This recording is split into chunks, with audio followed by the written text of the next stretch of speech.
Hello everybody. In this video I'm going to talk about triad inversions. So far we've been working with chords in their root position, meaning for example for G major triad we would just play it as G, B, D. Alright. And actually there are different configurations, meaning different ways to stack the notes, but with the same three notes, alright? And we call this root position since the root G is the bottom note. We can invert the chord and get the first inversion by putting the lowest note G on top. Alright, so it's like something like that. And then you keep the rest of the notes where they are.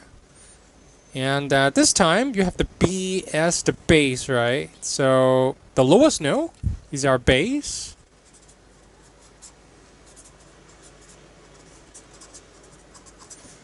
And but the root is, in this case, is on top. For this case, the lowest note is the bass note is a G. But then the root and the root is also G. All right. So and we call this position BDG a first inversion position. First inversion. Okay. First inversion. If we do the same thing one more time, this time we're throwing the B on top and keep D and G where they are. All right. That's second inversion. All right.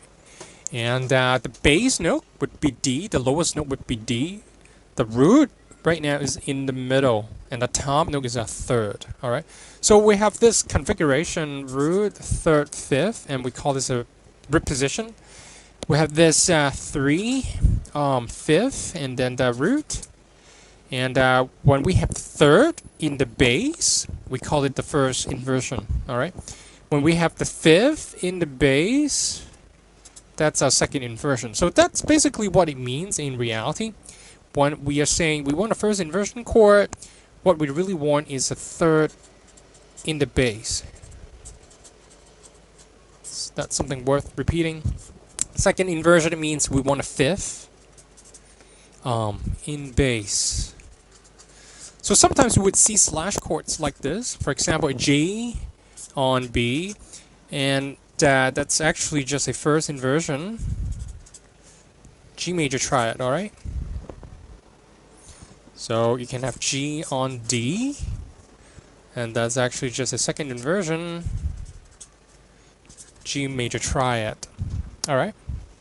So let's take a look at C major triad and do the same thing here. So we have C, E, G, and that's our root position. Triad. E, G, C. So this time I'm putting the C on top, and I'm putting the E and G where they are, keeping them where they are. And you will have E as your bass, right? And that's the first inversion triad.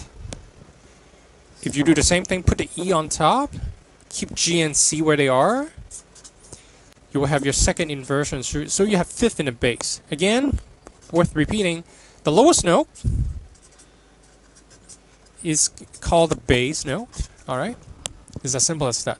So the bass note is not necessarily the root note. Alright? And the root of the chord is always going to be just C. And we have all these new bass notes for these chords. Okay? C, E, and G. Let's do one for a minor triad here. So A, C, E. That's a root position. And then you have C, E, and then you put the A on top, right? That's your, sorry about that. So you put A on top and then put C, E where they are, keep them where they are, and that's the first inversion. You do that one more time. You have the fifth as your bass, and that's your second inversion, alright? So again, lowest note, bass note, and the root, let me circle the root, is always going to be A, alright? So in the next video, we're going to look at some uses, alright, of inversions, alright? So I will see you there.